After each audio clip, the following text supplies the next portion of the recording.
It's time to down tools for a bit. Welcome to the Tool Shed, the influential podcast for anyone and everyone involved in the building industry. Here's your host, Mick Hawes. Hey there, before we kick off, I want to share a really important thought. 71% of you who watch this channel frequently don't subscribe.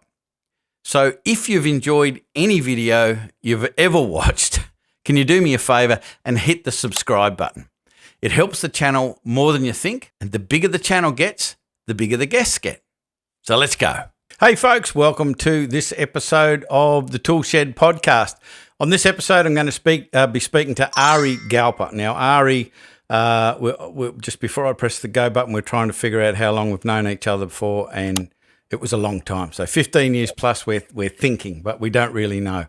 But going to be unpacking the whole concept of trust-based selling and the importance of really being able to build connection and trust with people. So the value of this, I believe, will impact far further than just selling, because it's an amazing philosophy, mindset, and can be applied to many, many areas of life. But just before I introduce you to Ari, I just need to remind you that if you haven't done the Builders Freedom Readiness Scorecard, there will be a link in the description there.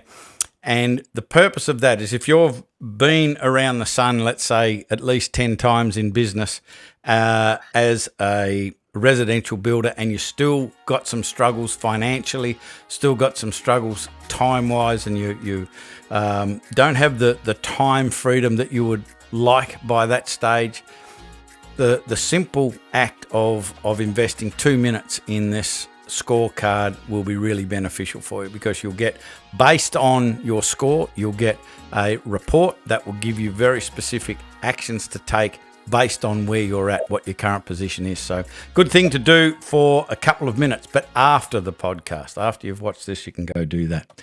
Ari Galper, it is an absolute pleasure to reconnect with you. It's been a lot of years since we spoke last, and it's been even more years since we first met, but I remember being incredibly impressed with your depth of knowledge about trust-based selling back then. I can only imagine what it would be like now with another 15 plus years of experience in this space. So can you start off by sort of giving us the story as to how you got into that space? Because I do remember the story of being on a sales call and the open mic and all of that, and I love that story. If you can let us know how all this happened.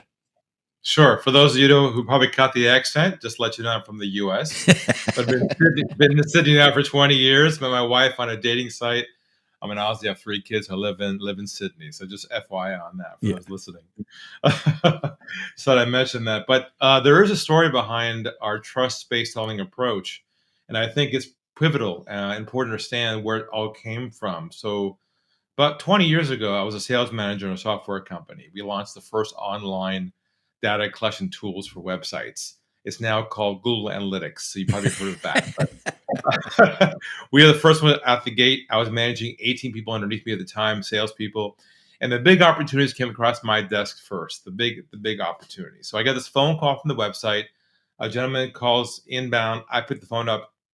He's with a huge company. You recognize the name, and they want to see a demo of our product to consider the idea of applying it to all their websites around the world. So it was such a big opportunity that if I closed this one sale, it would double the turnover in one go. That's how big it was. So the day finally came Friday, 4:00 in the afternoon. I was in my conference room with our CEO, and there was a big, long conference table. And on the table, you might remember the old Polycon conference phones with 3 legs on it. Looks like Star Trek. Spaceship. Just a speakerphone, a volume, and a mute button. That was it back then. So I hit the speakerphone, and I dialed the number, and he picks it up. He said, "Ari, how's it going?" I said, "Good." He says to me, "Let us share with you who's on the line with us today." I said, "Great." Next thing I hear is, "My name is Mike. I'm CEO." I said, "Oh, this is good." "My name is Julie. I'm head of global IT." Amazing. "My name is John. I'm head of global marketing." Perfect. Everybody on this phone call was a decision maker. So if it's going to happen, it's going to happen today. So I had them all log in to an old school kind of webinar tool back then to show them a live demo of our tool on one of the websites we started a week previously to collect data, show them how they can see their information. And so they all logged in with me, and I start walking them through this live demo, and I start hearing this noise on the phone call, like, "Wow, this is great! This is amazing! We love it." They start asking me all kinds of questions. How do we install it? How does it work? Of course, they all had all the questions. I had all the answers. It was like a love fest on the phone. You know what I'm talking about, Mick? It's just all happening, and I'm saying to myself, "Oh, no resistance. This is so good. The chemistry, the questions, I've got the answers. I'm doing everything I was taught to do by the book."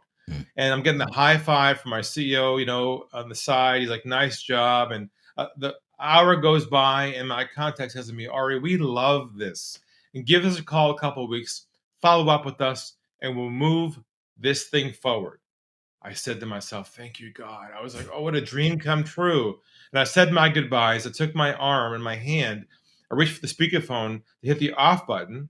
As I'm reaching for the off button, by complete accident, now it's the divine intervention, I hit the mute button instead of the off button. Mm. I hit the wrong button by accident, and a small click happened, and they thought I hung up the phone. In that split seconds, they started talking amongst themselves, thinking I left the call. So I listened in just for a couple of seconds to go to the dark side, where no one's ever gone before in the world of selling. And I waited to hear what they were going to say to me, and I was expecting to hear really positive things after an amazing call we had. But let me share with you and your audience exactly what they said, verbatim, word for word. That's why we're all here today. They said this. They said, "We're not going to go with him. Keep using him for more information and shop someplace else cheaper." Knife in heart twist. I was in a state of shock. I could not believe it. I snapped out of it, hit the off button, and I looked at the wall and I said to myself, "What did I do wrong?" I was honest, relationship based. I educated them. I gave them value. I did everything I was taught to do, but they felt comfortable not telling me the truth. And that became my whole moment when I realized selling has become a dysfunctional relationship. It is not healthy. It's not honest. There's games going on. I got to unlock the sales game around trust, not the sale itself. And that became the whole revolution premise over the last 20 years, Mick, for how the whole story got started. Yeah. I love that story. I remember it from all of those years ago, and it's like a good Hollywood movie, It's building you up, and then it pulls the rug out from under your feet. But it's like such a powerful lesson to learn that the mindset around, particularly, the big audience for this podcast is builders, and tradespeople. And my suspicion is that most of them believe that the skill in selling is to be able to tell, to be able to elegantly talk, to be able to educate the person on how skillful you are, how knowledgeable you are, the quality of stuff you do and you use and all of that sort of stuff. Tell us what really is the essence. Like what's the mental switch that needs to be flicked for that ineffective approach to stop? The shift to make this transition is to stop doing everything you just said that they're all doing. Stop educating. Stop giving free value. Stop trying to become their friend. You're not a peer.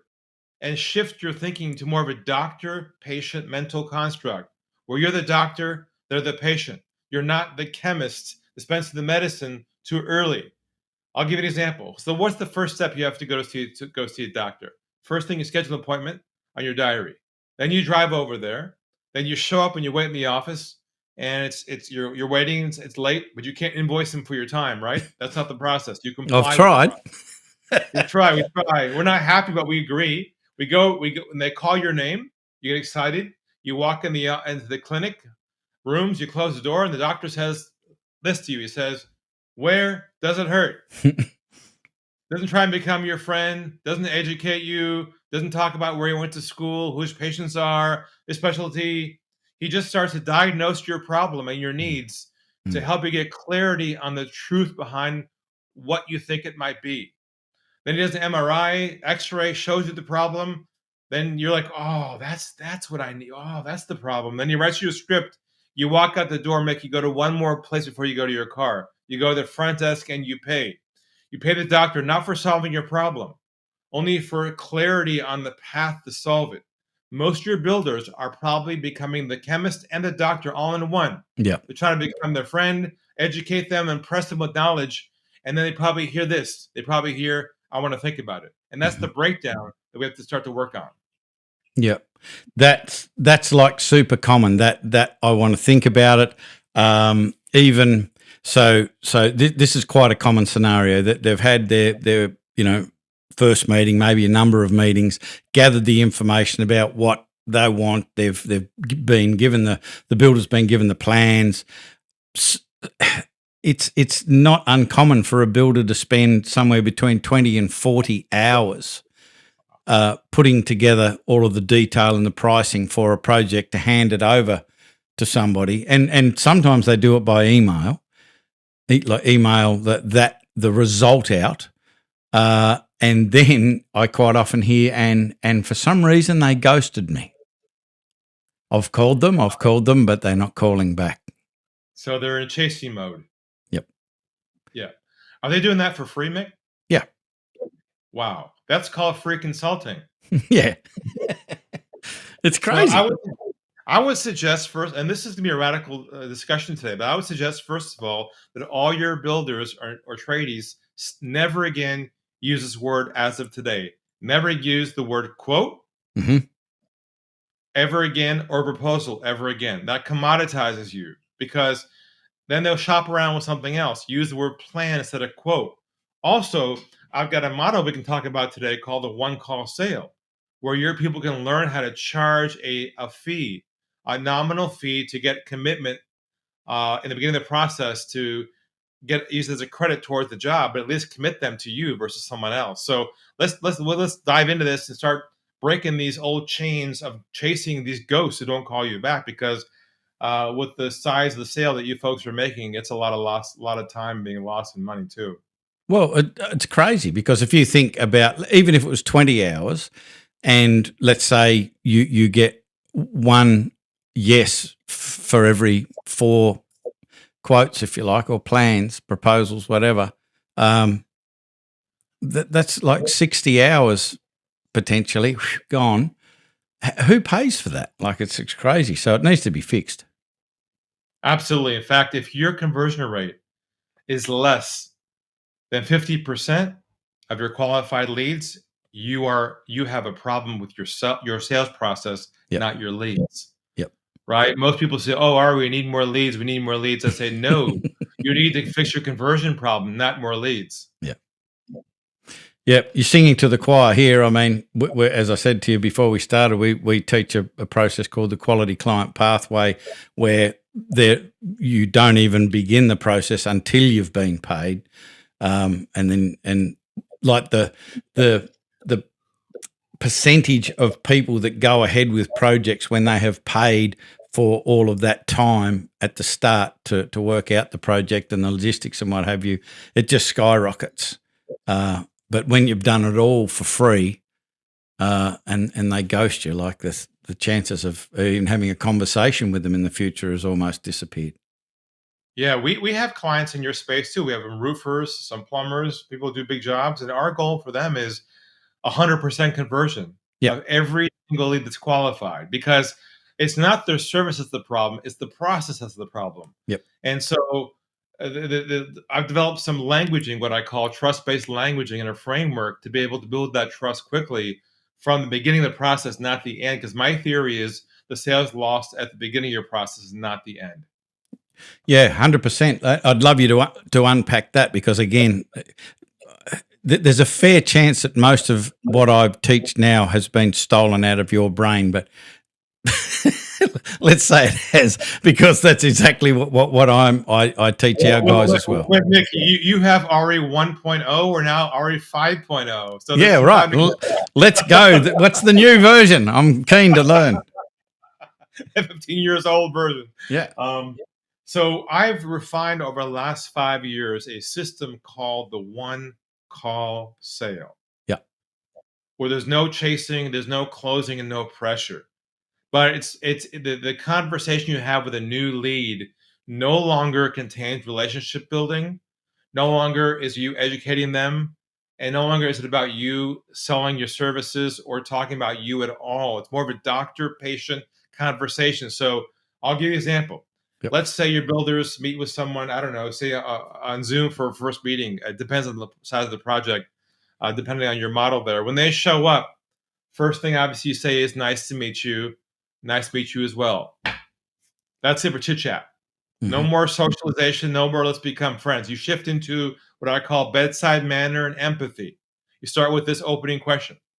If it's okay with you, Julie, if you wouldn't mind, take a step back for a moment and walk me a bit about your situation, some of your background, and what you're thinking about in terms of your mind around the home you want to. It's important to you, and we'll go from there. Would that be okay with you? You sit, take your fingers like this. Put it over your mouth like a doctor. Sit in your chair like that. Like a doctor. This forces you not to do what? Talk. That's going to be the hardest part. Yep. Is not to talk. Because we've been so programmed to engage, create chemistry, have a great call, have them like us. They don't even have to like you to trust you. Correct. That's the big idea today. Is you can let go of all the obligation of you putting yourself out there and being vulnerable, then being taken advantage of. Shift it to empathy and trust building. So they tell you the situation, you listen carefully. Now, while they're describing to you what they're looking for, your system in the back of your mind will start trying to solve their problem. Oh yeah, we have a property for you on that. And that's what we all do. We jump to solutions too quickly. Instead, you want to do what I call go down the iceberg. Is ask a series of questions that are not qualifying questions. They're trust-based questions. Because if you fact-find too early with them before they even get to know you, that's going to hurt the trust-building process. Fact-finding comes after they trust you, not before they trust you. So you want to ask questions like this. How long have you been thinking about this for? What have you done so far on your own to try and find what you're looking for? What's your timeline on when you love to ideally move into the home? Ideally, how important is this to have this done the right way? Like, these are all not qualifying questions; they're trust-building questions. And when the last question you're going to ask is this one: is this a priority for you? To find the right builder you can trust and get this on the right path. And I'm okay if it's not. That's important because you want them to commit to your process from the beginning versus selling your solutions, if that makes sense. Yeah. Yeah. Perfect. One of the things I'd really like to unpack and get your thoughts on, and I've always thought this isn't the first time I've heard you give a demonstration of what you should say. Like I've listened to the whole Unlock program and live conversations and demonstrations and all of that sort of stuff. And not to blow too much wind up your kilt, but it's elegant, it's effortless, there's no slimy, greasy sales feel about it at all. It just feels like a conversation by somebody who's trying to help you. How does somebody that hasn't done that, like they are a tradesperson, that all of their effort's gone into learning their skill in their trade, and they don't have years behind them of practicing their language and building rapport and all that sort of stuff, where do they start with this? Obviously, you can give them the dot points to understand as you are now, but what do they need to do? Is there a rehearsal? Is there a practice? What do we need to do just to relax into it? The first step is to realize that all of us are in a commoditized market. Yeah. Okay? We are all commoditized. To try and prove that you're better, to try and flex, trying to educate is a process that is not productive anymore because everyone else who sells homes or roofers are doing the same thing as you. The key is understanding your goal is to differentiate your process of selling, not differentiate the quality of your work. Yeah. Because they cannot see the quality of your work until after they're a client, not before they're a client. So the first step is understanding the reality of where the economy is at in terms of you're attempting to prove to them that you're better than anyone else. Once that's taken care of, then you just have a structure in your mind, a simple process that you take them through without you attempting to do any selling at all. I know it sounds crazy, but our whole model replaces the act of selling and gives them a doctor-based model that they can use. Now, the way to make it simple is to basically create what I call a roadmap. It's a visual tool that you would show somebody on a first meeting that explains not your offer, but explains what your process is to solve their problem. That makes sense. So, right? Are you with me where I'm going with this? Yeah, absolutely. Yeah. Yeah. It's something that, again, I don't know where I got it from, but that's something that we teach our guys as well is particularly in that first meeting, here's the roadmap. And we have visual diagram of we're going to do this. And then at the end of this meeting, this is the next step. And it's kind of, I guess, in old language, the trial close right at the start of the conversation, just to let them know where we're going. But one other thing that I'd love your opinion on, particularly you mentioned, don't tell them about they don't know the quality of your work until afterwards. Right. But I just see a lot of builders blowing their trumpet about that, the quality of the work. And in my mind, it's like, but from the prospect's point of view, that's an expectation anyway. If they wanted shit work done, they'd do it themselves. Like, that's why we're getting you to do it, because you're meant to be good. So it's hardly worth trumpeting about. Here's the thing. They don't believe you anyways. Right. You have to build trust first. Yeah. Before you can talk about your offer. What they're doing prematurely, unknowingly, is discussing their solution prior to trust building. So the first call is a trust call only, not a let us show you what we do call. Only thing you show them is what you described, which is a roadmap, left to right process. And here's languaging for that. So you walk them through phase 1, phase 2, maybe in your case it's assessment, whatever it is, phase 3, and then you say to them this. You say, "What are your thoughts on the roadmap process, John?" Yep. Put your hands over your mouth. Yes, like that. But don't say, "Do you have any questions?" That's the worst thing to ever say to anybody pre-sale. Never say that again. Yeah. Because I'll pick your brain for free. Simply say, "What are your thoughts on the roadmap?" And they say to you, "Makes sense." You say this: "Where would you like to go from here?" Yep. And let them own it, the next step. You don't have to push them forward. They will say, "Well, what's the next step from here, Mick?" You say, "We simply schedule a time right now on our diaries to begin the process, whether it's a tour of the facility or assessment or look, whatever your thing is. And then you can also charge a fee if you'd like for the 20 hours of free work you're doing." So I've got a way to frame that so you can charge a fee to engage with you, to initiate that work, because with the visual tool, they can see what they're paying for. It's tangible, not intangible. Yep. For those, because this conversation does get repurposed into an audio only podcast. So that big pause back then was Ari sitting there putting his hand over his mouth so he didn't talk. But it got me thinking about the importance of your silence in the conversation. And I don't remember who was helping me understand it, but it was almost like the uncomfortable silence is so critical in these conversations, because most people think that they're going to get rejection or an objection or something like that. So they leap in and break the silence. But somebody was sort of saying that what's happening is you've given the information and they're processing the information, and that takes X amount of time. And every time you leap in and ask another question or make a noise, it hits the reset button and they have to go through that process again. You do it too many times, they throw up their hands and go, I'm confused. Let's just get the hell out of here. There's two things on that.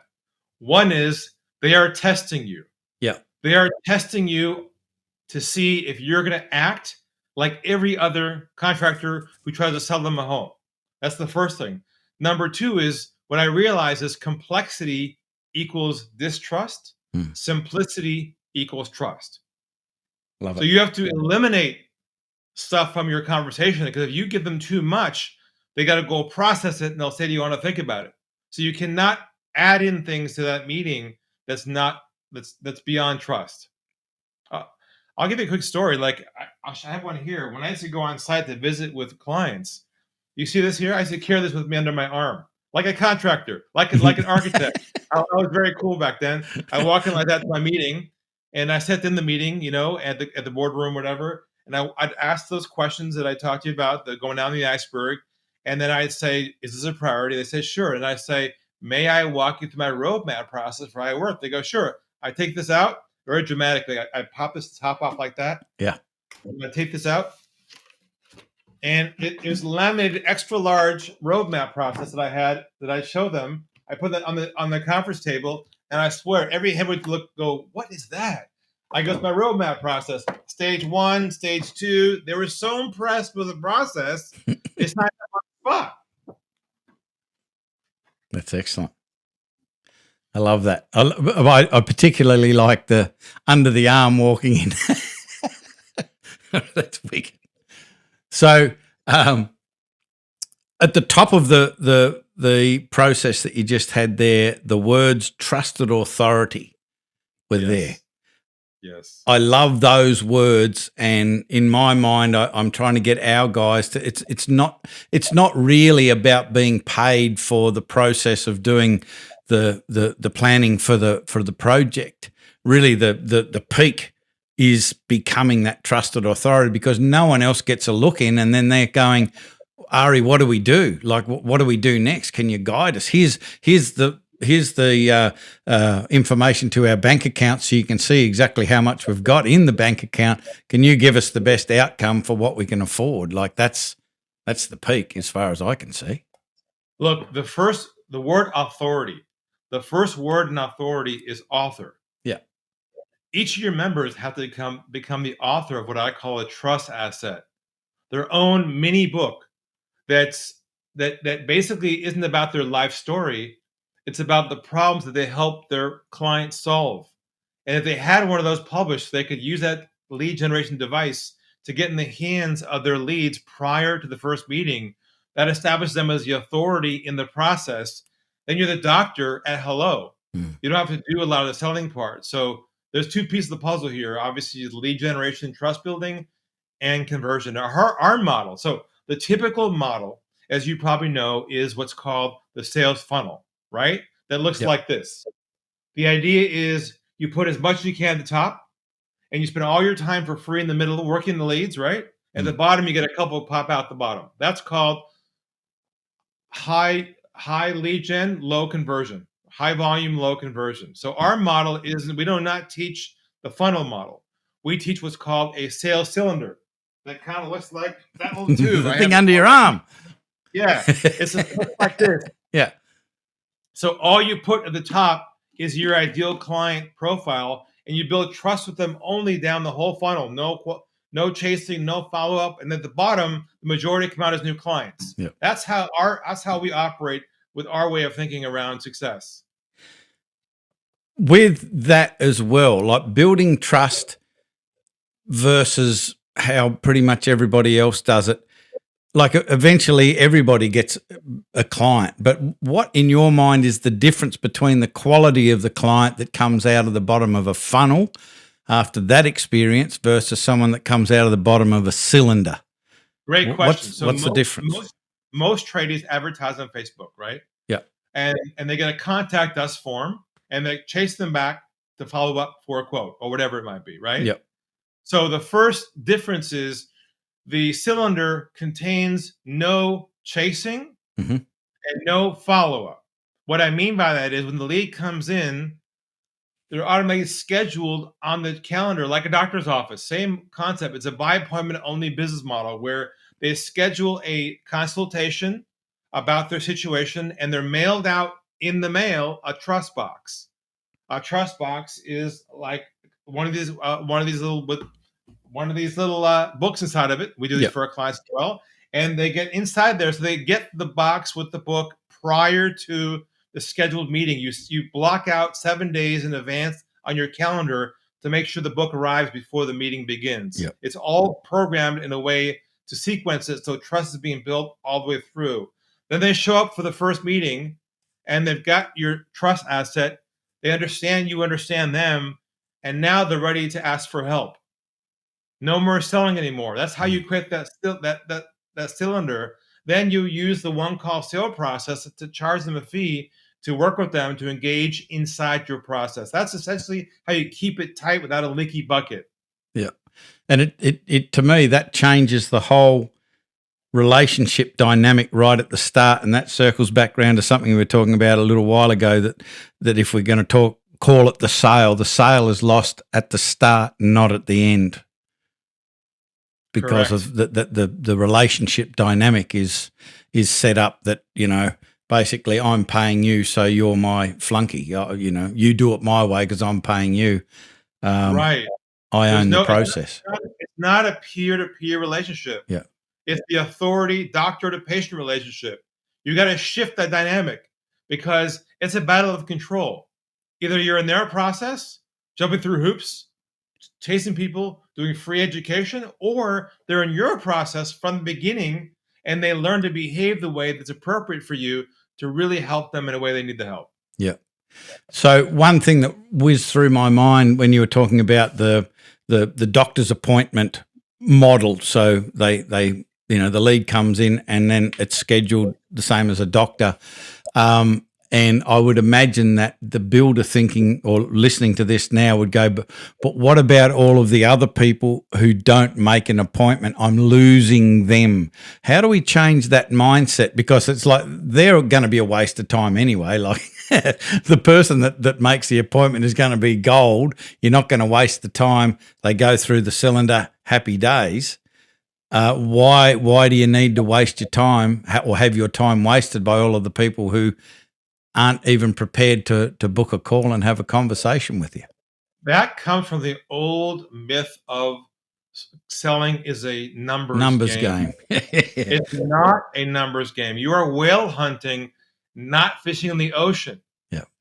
And so you have permission to let people go who are not serious enough to request and suggest a meeting with you to discuss their problem. If they aren't willing to do that, I can guarantee you they're not going to move forward with you no matter what you do.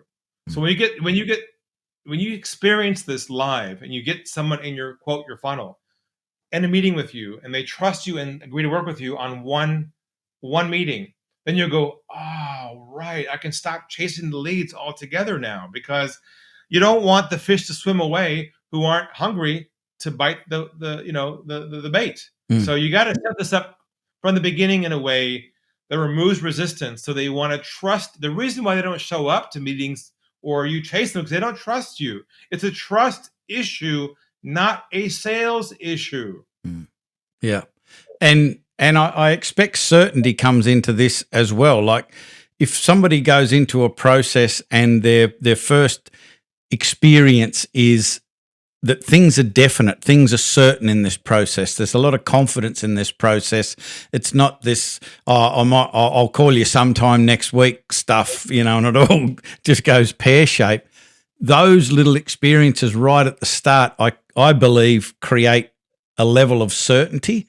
And when somebody is looking for a builder, I really believe that it's one of the most uncertain experiences they have. Like there's lots of confusion and fear, and it's very uncertain. And when people are uncertain, they look for certainty. They gravitate to certainty. So this professional approach that you're talking about has benefits in 360 degrees.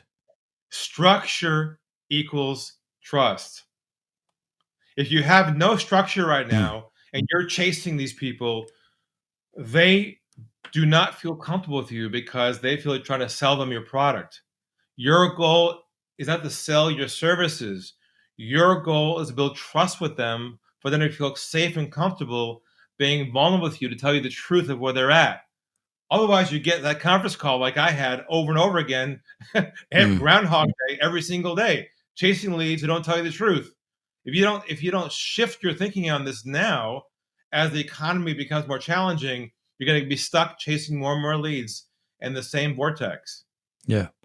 Yeah, I think that's absolute gold. That just in those words that you've got to change the paradigm. You've got to change the goal, if you like. It's not about selling your services. It's about, building that trust. And I'm not sure who said that, but it was like flip the script. And they used the analogy of what the builder normally is, the guy who comes out on stage with a bowling ball and juggling fire and swallowing swords and going, look at me, pick me, pick me. And the client's down at the judging panel, deciding whether we'll take you to the next stage. And then the analogy was flip the script. The client's the one on stage, the prospect's the one on stage, and you're Simon Cowell. And you're going, show me what you got. And it was just a flipping the paradigms so you genuinely believe that you are the prize.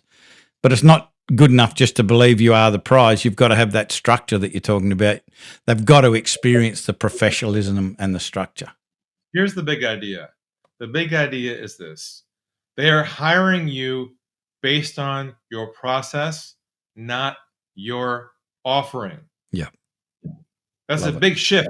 We've been taught for so many years to have, a different offer, that you're so unique.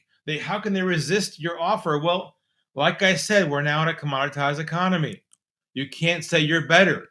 They don't believe you anyway. So you got to build trust with them first, and a model where they view you as a consultant and they can trust you based upon the compression of your sales cycle down from multiple steps into one step.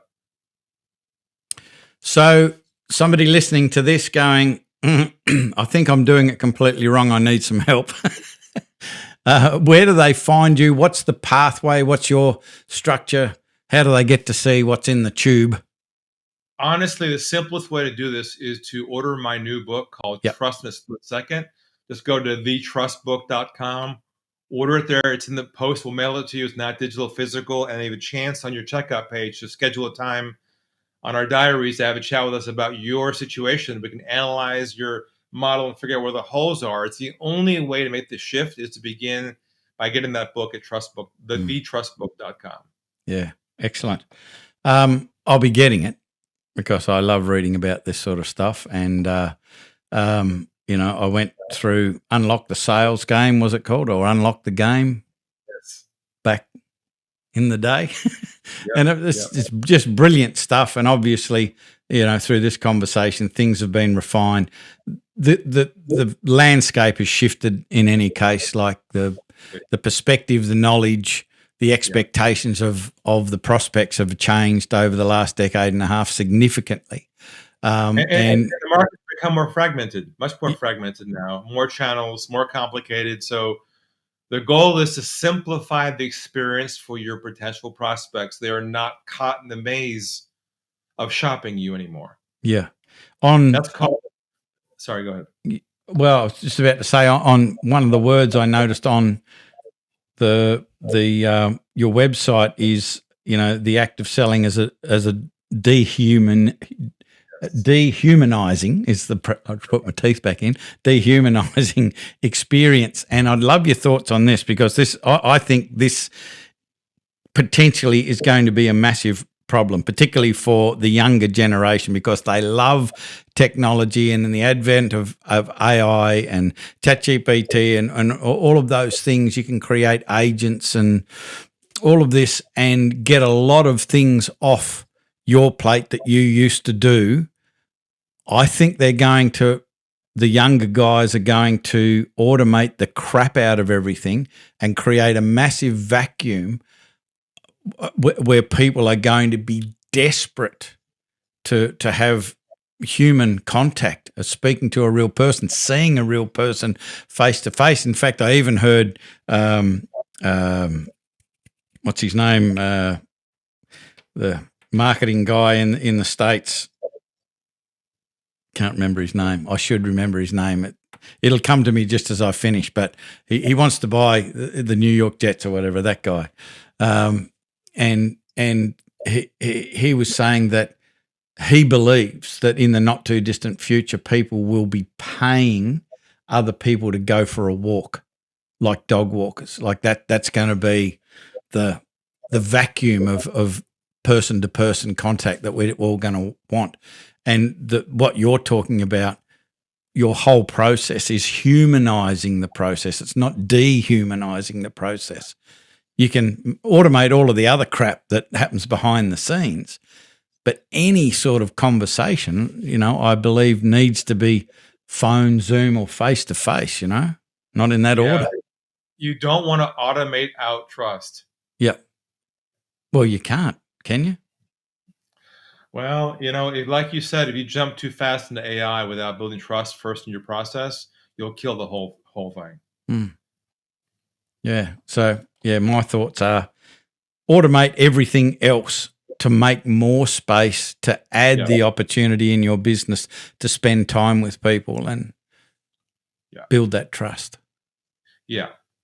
Just got to be careful not to replace automation for effectiveness. Yeah. Yeah. Make sure like you said, Yeah, well, I think automation is good for certain things, but I think you do end up shooting yourself in the foot at some level if you go crazy, because people just, I don't have to do that anymore. I can get this bot to do it. And it's probably going to be a hard lesson to learn for some businesses. They'll think, isn't this wonderful, until it isn't.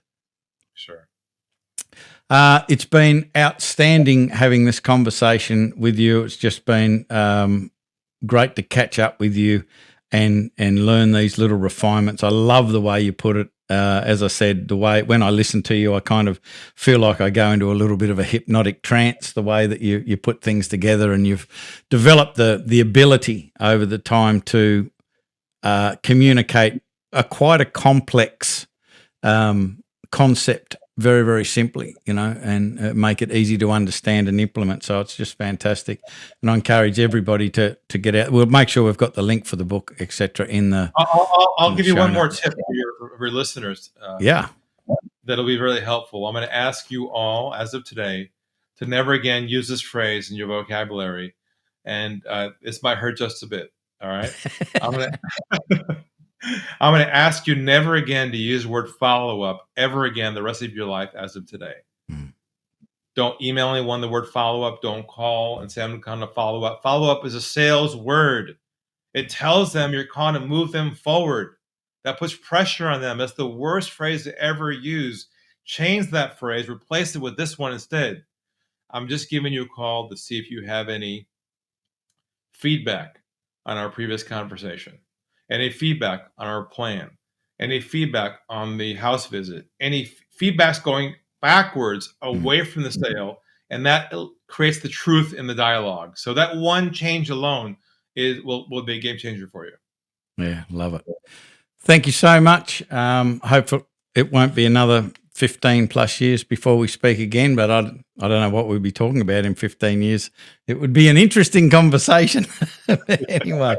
But thanks so much for putting the time aside to share your expertise and your knowledge. And as I said, I encourage everyone to reach out, get the book, have a conversation, because at the end of the day, if you eliminate all of those wasted hours, and you have a system and skills to have that cylinder, you end up saving a whole bunch of time, and end up having a whole bunch of high quality clients in your business. Happy days. It's the answer. It's like the foundation of the whole thing, I think. Correct.